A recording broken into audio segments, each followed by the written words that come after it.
We'll just put the tops on and we can get some later. Hey everyone, so we are finishing up, we finished up our fall treatments last week, Josh? Yeah. We've had a difficult time this year. If you're from Michigan, you're familiar with all of the rain that we've been getting. I was just talking to my brother-in-law and he said that it has rained every single day in October, and I would believe it. So we finally got our treatments finished up last week. Right now we're winterizing them, just getting everything prepared to give the bees the best shot for winter. Most of the hives looked really good. We did put some feed on some of them, which is what Josh is doing right now. That is, he's going to put a sugar patty that has different electrolytes and vitamins in it, so that it's good nutrition for them, and hopefully if they need it, they can eat it, and it'll be beneficial to their gut probiotics too. So what we've done to shelter the bees this year, we've just kind of made a little lean-to. We used some old pallets, and then we wrapped it in tar paper. We've moved them a few hundred feet from where they spent the summer. This is, as you can see, it's a really protected area. Dad, we're out of and it's blocked from the north wind. When we were moving them yesterday, it was really, really cold out, and it felt about 5 degrees warmer here just because of the windbreak. And they're also going to get plenty of southern sun.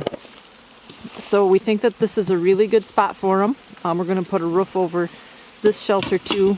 Some of the hives we've combined, put them in a single deep, and then combined them to conserve heat for the winter.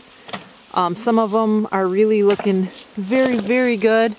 Some of them are, we wish they'd have done a little bit better, but that's just kind of the nature of how it goes. Sometimes they do really well, and then other queens don't do quite as well. Every hive has a box on top. You can see these unpainted boxes. That's a box that Josh built, and it's divided by pegboard.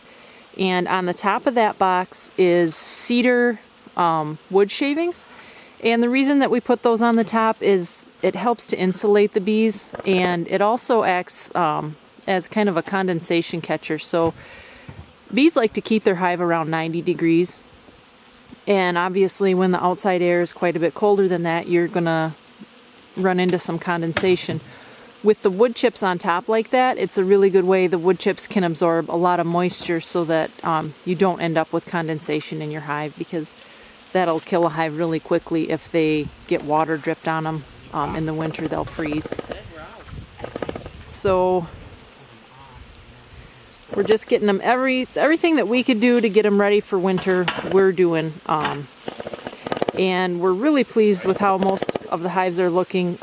Last year at this point we were very distraught because we could tell that the hives were not healthy, that they probably weren't going to make it through winter.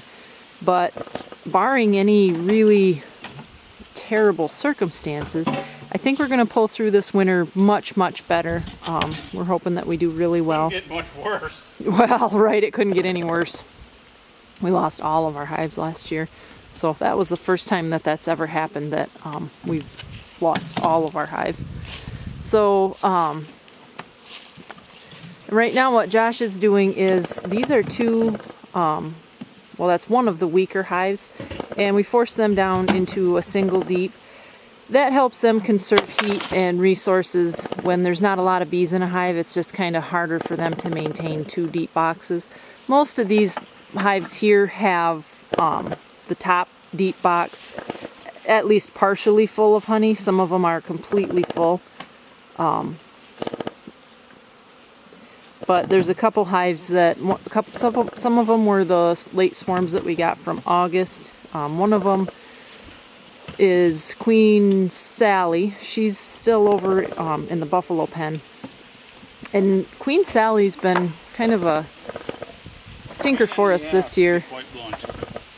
She, the original queen that came in the package just wasn't doing a good job, and so we had to requeen, and they killed the queen, which sometimes if you have a bad queen, one of the workers will start laying eggs. They're not fertilized, so they can't be worker bees. But then if you put a queen in, the laying worker might kill the actual queen because she's trying to take over. So we shook the bees off. That way any of the bees that were nurse bees that would have been a laying worker, they don't know where their hive is. They can't come home. All the foragers that were out working the flowers will find their way back to the hive. So you get rid of anything that would have been a laying worker. Then we put some eggs in. Did we have to put another queen in, or did they make one from the eggs on Queen Sally? They had one from an egg. That's why there's a queen in there now. That was a supersede herself. So they made their own queen, and they survived the winter or the summer, and they're still alive. She's not doing really fantastic, but as you can see, we've moved the bees. So we have a few stragglers over where we used to keep the hive, and what we're doing is we're going to just combine all of those workers with Queen Sally and hope that she does well through the winter. If Queen Sally pulls through with the added workers, then we're going to requeen her early next spring. So we've been working really hard to get this done, get them all buttoned up for winter. So you can see it's just a beautiful fall day. You can hear them all buzzing. That's really a blessing to us to hear them and see them have so many bees at this point, because last year it was so sad. So this is what we do. And I don't think I mentioned we also have an upper entrance. As you can see on that insulation box, there's either a little notch cut out in the bottom, or we drilled a hole in some of them. And that provides the bees a way to get out. A lot of times in winter, you have to put an entrance reducer on. So like this board here on the bottom, that just keeps out any pests, mice, snakes, anything that would try to take advantage of the hive in the winter. You can leave a small opening for the bees to get in and out of. We usually like to just close the bottom off so they don't use that at all, and then give them an upper entrance. Because even if you leave a small opening with the entrance reducer, a lot of times the dead bees end up piling up in front of the entrance and they can't use it anyway. So we always give them an upper entrance, and that seems to do them a lot of good too. Do you have anything to add for the next hive update that we do? Will be taking honey off. Well, spinning honey. Well, honey's taken off now. We wanted to do another video about that one, but I have a super zoom lens. You can't get too close. Sorry. It just, like Jody said, the weather's just been terrible for us this year. And we get started on something and it just start downpouring. We actually took honey off in the rain. We debated videoing it. We had to be gone the next day. We had someplace to be, so we could only spend the day here. So we took honey off in the rain. Not ideal for bees, but we had to get it done so that we could treat them. But we thought we'd video what we did to protect them through the winter. And yeah, we're going to bring those in. So what we're also going to do is we're going to put a strip of tar paper along the front of these, and that'll keep them warm too. Everybody knows black absorbs heat, so that'll help them keep the hives warm. I don't know if she got a picture of our shelter though, but it's enclosed on the 3 sides plus the top. That gives them a spot to fly out. We'll wrap their fronts with tar paper as well. These ones I was able to stack a little bit closer. Those over there, we have a different top on them, so it was kind of harder to pack them in. But these should do really nice with them being so close together. Yep, that helps them to conserve heat. Right. And then we're going to put a little roof on top of here too. We put the hives in here, and then we're going to put the roof on, and then wrap it completely with tar paper, and that should give them a really good chance of keeping warm through the winter time and being sheltered from it's not really the cold as much as the wind that really hurts them. So they're going to be pretty well sheltered here. And then there's trees up front, so there's never really too much wind that comes in this way anyway. And we're probably going to put a windbreak through the front of these. Those over there have the windbreak at the front, and then we'll put a windbreak in front of these so that they should be pretty well protected from any winds coming in any direction. So at this point we've done all we can for them. They've been treated for mites, tracheal mites, nosema, made sure they have enough food to eat, giving them shelter. There's nothing more we can do this year to get them through the winter. I think we both feel pretty satisfied with what we did. We spent a lot of time this summer working on them to keep them healthy, more than we have in the last few years, just because we don't want to lose bees, and we'd really put a lot of work in this year just to keep them healthy. So we're hoping. So far, it looks like it's paying off. They're doing. Right. Most of them are doing really well.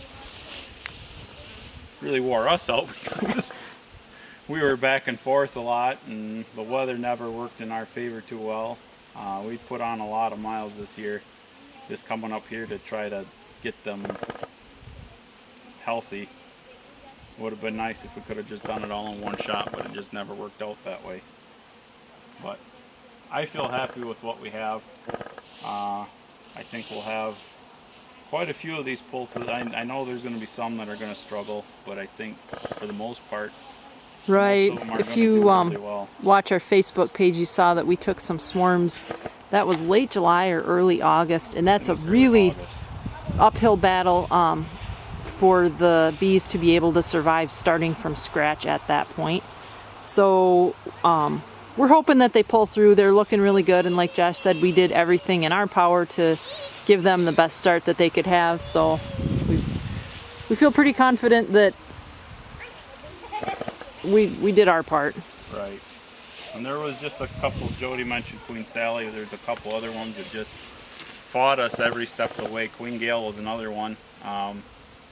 They ended up killing their original queen. Yeah, this is the part of the video where we should be playing taps for Queen Gale. Queen Gale was just a handful right from the start too. They killed their original Queen Gale.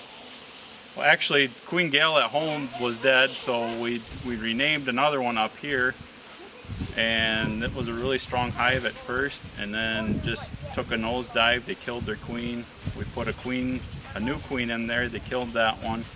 We put a queen cell in from another strong hive. They killed that, and then we put a queen that was about to hatch from a queen cell, so she was like within a day or two of hatching. We thought that'd be the final solution, and they must have killed her too. They just, for whatever reason, sometimes bees do that. They just did not want to have when they make packages in the spring, what they're doing is taking a large hive and just dividing it a whole bunch of times and putting in a new queen in a little cage inside these bees from a different hive. And sometimes they just don't want to accept the new queen. And Josh has talked a little bit about this in some of the videos, that the bees tend to prefer their own genetics, and sometimes they just really don't like the queen. They won't accept a new queen. For whatever reason, Queen Gale, that hive just wouldn't cooperate. Right, they just would not accept any queen I put in there. We put in three queens, and they killed every one of them. And there wasn't a laying worker, which is sometimes what you see. They didn't have that. It's just some hives do that. I don't know why, but we had other ones that did really well. Amelia, Bedelia, Esther, and Mary. The bee with no name. Janice name. Grace did really well for us this year. Yep. So we had some that were just phenomenal and looked great, and others that just did not want to help us out at all. Right. And that's one of the things, if you ever start beekeeping, it's always wise to start with 2 hives, just because sometimes you do get kind of a dumpy package that doesn't quite amount to what it should, and it's always nice to have something to compare it to. Right. Well, so this is the third Hive update. We really want to thank everyone for all the support that you've given us and for all the help with our bees. I hope that you guys all love your products, and I know some of you are getting kind of excited because you're going to finally be getting some honey from your hives. And we also want to apologize because we did not expect the trouble with our internet. Sprint came through and put some towers up, and we've had real difficulty uploading videos. So we were hoping to have, I know some people haven't got their second Hive update yet. We have everything taped, and it'll be coming maybe on a DVD, but we'll get it to you. So thank you everyone for all the support. We really appreciate it. We love sharing about our honeybees, and we will do one more Hive update and we'll talk about how we extract honey.